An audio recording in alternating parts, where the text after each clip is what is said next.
ช่องน้องกีสฝั่งลาวคือกันนะทุกคนนะเมื่อนี้ก็คือเก่าทุกคนมาอยู่ไห่อยู่นาเมื่อนี้มาเกี่ยวเขามาอยู่ประมาณ3-4 คนทุกคนมีหน้าแล้วก็สาวๆหยาแล้วก็สาวเอ็มสาวแอมทุกคนเลยหาคนสิพากันมาเกี่ยวเขาเมื่อนี้กันตอนนี้เพิ่นก็ไปโรงเรียนทุกคนเลยเพิ่นมากับประมาณ11-12 โมงเพิ่นเลยเพิ่นมากันตอนนี้ก็มาหอดนาแล้วคือไปเอาควายออกก่อนทุกคนเลย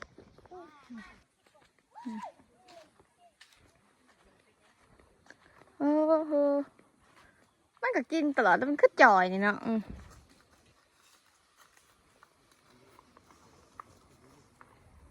กินเก่ง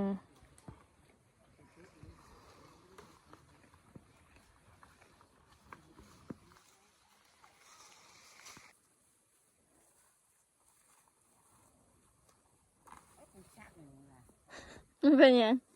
มันเป็นอะไรมันหวานนะเก็บจะเข้าเจนทีน่ะใกล้ช้า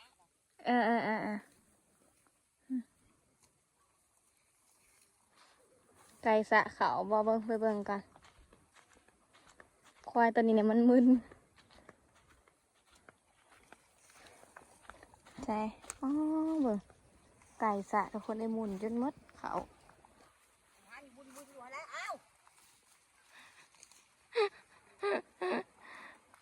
เอาถีบเอา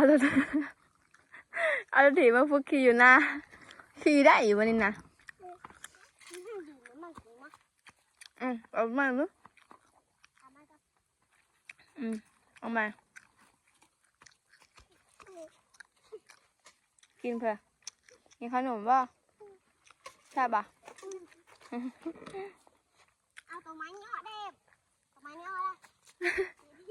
นิดน้อยนึง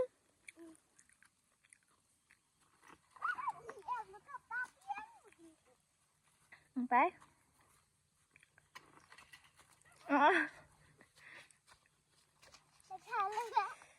ลองควายเด้อนี่ทุกคนตอนนี้กาปั้นขาวปั้นน้ำแล้วเอางัวเอาคุ้ยออกเก็บไว้แล้วทุกคนเลยเขาก็สิพากันไปเกี่ยวเขาก่อนทุกคนต้องลงไปถาเขานะเพราะว่าหนาช้าๆเพื่อนยังกินเขายังทันแล้วตะกี้กินแล้วก็สิลงไปก่อนทุกคนเลยเขาเกี่ยวเมื่อวานนี่ก็ได้ร้ายเติบถือว่าร้ายเติบเกี่ยวว่านี่กับฝนกระตกทุกคนเลยเพราะว่า ฝนตกแล้วมันเสียในเขาเขาน่ะออกงอกเขาออกงอกแล้วมันสิแบบมันสิกินบ่ได้นะแมนเขาว่าพายุสีมาทุกคนไอ้ตักแมนแท้เลยบอกแต่ว่าเห็นฝนมันหยิบอยู่นะทุกคนไอ้กระยานฝนตกน้ำท่วมเขาค่ะนะเพราะว่าเขาเฮาซุกเลยได้สาขันเงินมาทาราซุกกับบ่เป็นห่วงแล้วอันนี้มันพร้อมเกี่ยวแล้วนะเดี๋ยวเขาเกี่ยวว่านี่กะในร้ายเติบในร้ายเติบทุกคนเกี่ยวว่านี่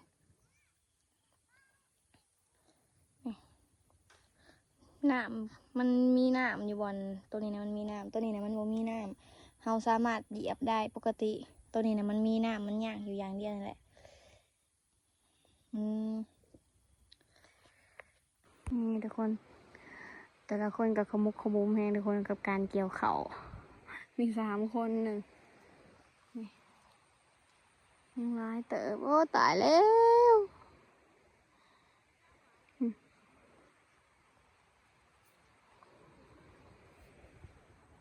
ถาซอนนิ่มมาทุกคนจากเพิ่นสิมาจังมองยังโมโหเลยตอนนี้เขาก็ตั้งใจเกี่ยวเขาทุกคนสู้ๆทุกคนตอนนี้ก็ขึ้นมาแต่เกี่ยวเขาแล้วทุกคนนะหญ้าเพิ่นต้มงัวใส่ใบมะขามแล้วก็ยังไงมือที่ใครชิมก่อนเขาละชิมเลยนะเพิ่นว่าเดี๋ยวชิมก่อน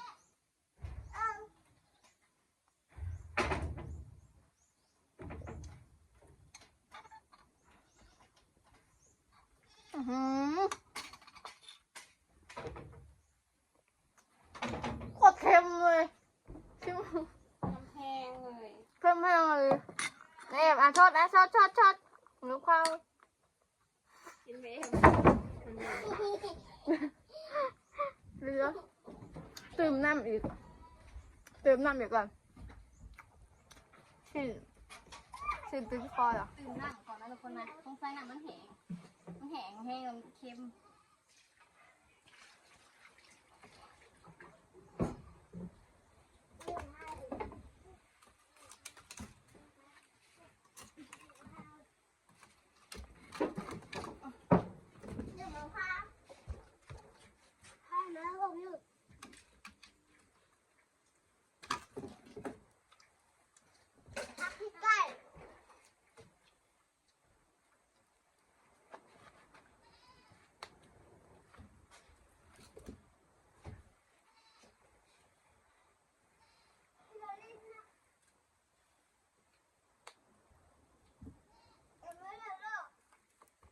เตะยังน่ะยังน่ะงูยังมาตายโอ้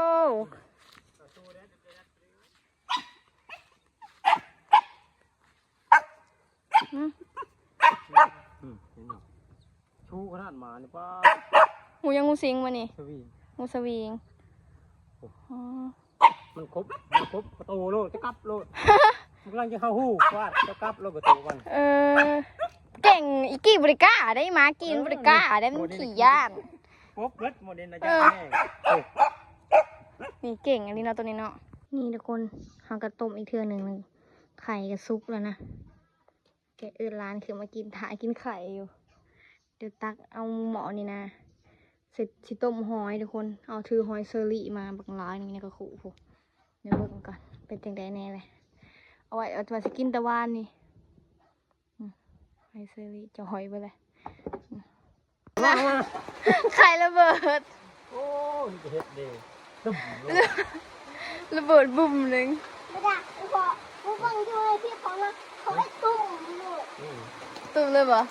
เขาไปแซ่ตู้เย็นได้ ตึ้มเลยแล้วตู้เย็น ทุกคนล้างหอยตุ้มก่อนล้างท้องซ้ำนะหอยเน่าเหม็นแห้งล้างลายน้ำ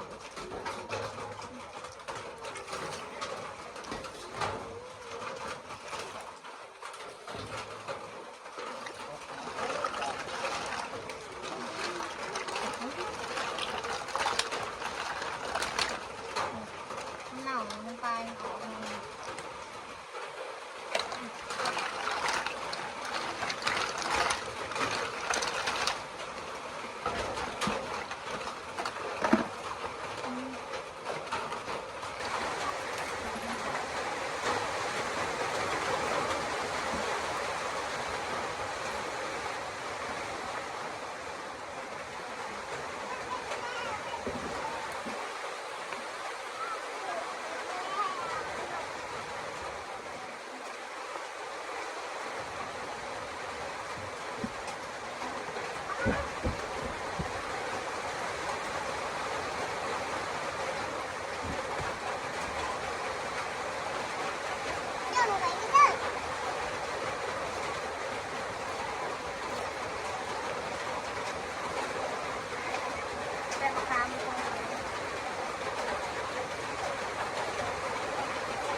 ปลาตัวทุกคนเลยฝนตกแห้งเรียวล้อเกี่ยวเขาแล้วไปว่าฝนตกดูไหมปุ๊บที่ลึกแห้งเลยทั้งหลุมหน้าเพิ่นนะกำลังอันเผางูอยู่คนเองเป็นคนเห็นนาทีเผางูนะเสากีเป็นคนต้มหอยเป็นนาทีแล้วนะเสร็จส่วงงูนะทุกคนนะส่วงงูสิงตัวเป็นงูสวิง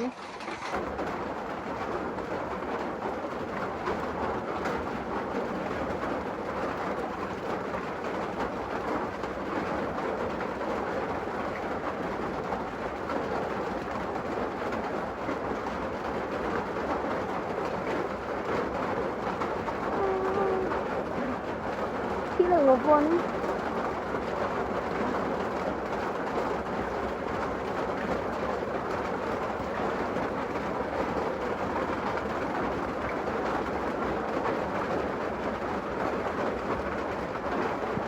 แต่ละคนหอยเขากระพดได้ทีเลยเดี๋ยวกระปงแล้วปงแล้วเราก็มาแกะ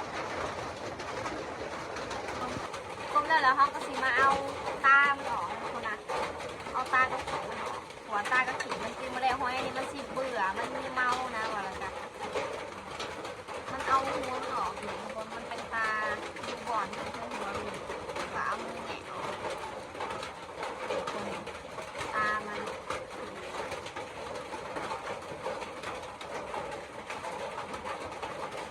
เอาออกคำนี้เท่ากับกินได้นะคนนี้เพราะว่าส่วนร้านนั้นมันชิเมามันสมุนทำกินตามันมันเมาหัวมันมันเป็นยังเพราะว่าเอาไปตำกะเอาแต่หัวมันตามันก็ต้องออกตามันปลอดภัยแบบกินได้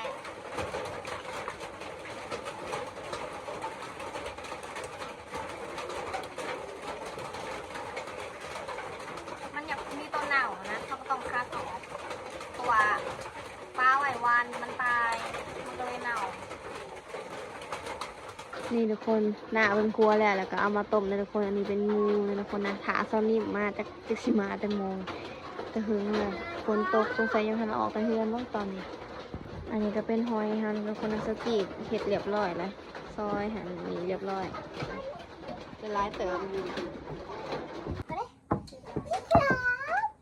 อเมน ร่องอันนั้นถือฝนแล้วมันมีอยู่แล้วสีนขาวๆเป็นตะแสบแล้วน่ะ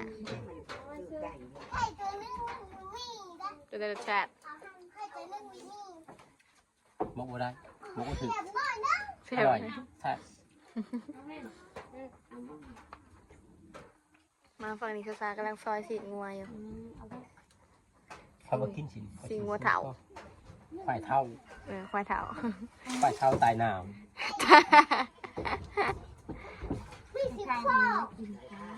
วันนี้มือแปดพ่องวันนี้น่ะ ทางนี้ก็กำลังขัวเขาขัวทุกคนในซอยกัน บ้านนอกมีนะ คนละไม้คนละมือ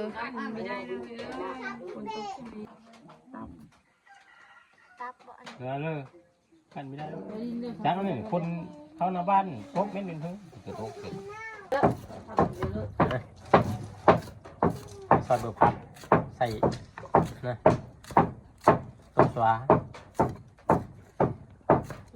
ชิดาได้ไม่มีผักแผ่วเนาะ เปรี้ยวแพลวอย่างเสีย มีผักแผ่วหรือเปล่า หอม ยอดเลย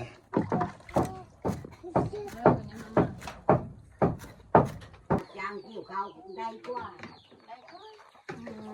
ไปให้ปั่น ลงมือปรุงแล้วทุกคน ไปเป็นมือกับมือไปเจนห้าสองมือกับยางแทนนะ ไปทั้งเลิกกับไป ร้อย ก่อนนี่เคยทำไปคือนี่เด็กเจ้าของอันนี้ก็ไปที่นั่นเนี่ยคนที่เขา ชิดาน้ำน้อยพูดเยอะ น้อยอันนี้แหละ เลยนะไปจะไปกินจะปั่นเจ้ากับปั่น บ้านเขาอยู่บน มีหุ่นกัน มันย้ายเขาไป เม็ดเลยนะ คือพี่กายกับหุ่นมาจะเจอหุ่นเอาไปปั่นเอาไปปั่น เขาไป เม็ดเลยนะ มัน ข้าวขัวเนาะ มันไม่ได้ไปเลยว่าที่เขาไม่ได้โจ๊กไปเลย กลิ่นหอมมาเลย มื้อนี้อ่ะผลทำทำนี้นั่นสิบ้านได้ก็ ร้อยเช้านี่นั่น เขาเนี่ยยังได้เขาเนี่ยเขาเนี่ยบอกพวกเขาเหมือนเขาเนี่ยพวกเอาคันมายังเย็บ ราคานี่ก็มาตำข้าวปุ่นนะทุกคนนะ ครูควาย เอาหอยลงก่อน โอ้โห เฮ้ย เหี้ยกระถิ่นนี่ใช่ไหมพี่เข้าใจดิเนา เน่า อันก็น้านะ หอย หอยเนา เม็ดนี่บริน ล้างจนน้ำมืดกระตุก เม็ดน้ำ หอย มันเป็นหลังหอยมันน้ำน่า ไม่ได้ตาย เดี๋ยวเราตายจะอ้อพี่ ทิมล่ะ มันติดมา น้ำมันดี เขาเพิ่มร้อยกันอยู่เนาะ ผมเคยมาอยู่อะไรแล้ว ท่านฮือลูกเขาหลังท่านขึ้นยางเลยนะ มือได้ไหม ได้ ข้าวจะเอาเนาะ มันเอาเงาะแล้วมันไม่เกลือหัวนะ โอ้ตุ๊กซันนี่ดิ น่ากินสุดๆเลย โย่ทุกคนกินข้าวพระแจ้งกระปังนู่นทำจืดอาจอยข้าวประเทศนู่นนึง แซ่บมาเลยไปทุกคน เลยไม่ลงข้ามตีเลยนะเงิน มาตัวทุกคนบริพากันลงเกี่ยวสามตะแรงพ้นตกบ่อเศร้าตกแท้ตกว่าทุกคนมื้ออื่นนี่จะพากันเก็บเขานี่มื้ออื่นนี่ฝนมันตกยานน้ำท่วมทุกคนยานมันตกแห้งยานน้ำท่วมพวกมึงฝนตกหมดลมมาอันใดก็ดึกหนาวก็หนาวฝนตกอีกโอ้ยแต่แม่นโฮมเอาควายเขาแล้วก็เมื่อยทุกคนพากันเมื่อยก่อนคลิปนี้ก็เอาประมาณนี้ทุกคนไว้เจอกันใหม่คลิปหนาวิดีโอหนาทุกคนขอโตมือก่อนนะทุกคนนะไว้เจอกันใหม่บ๊ายบาย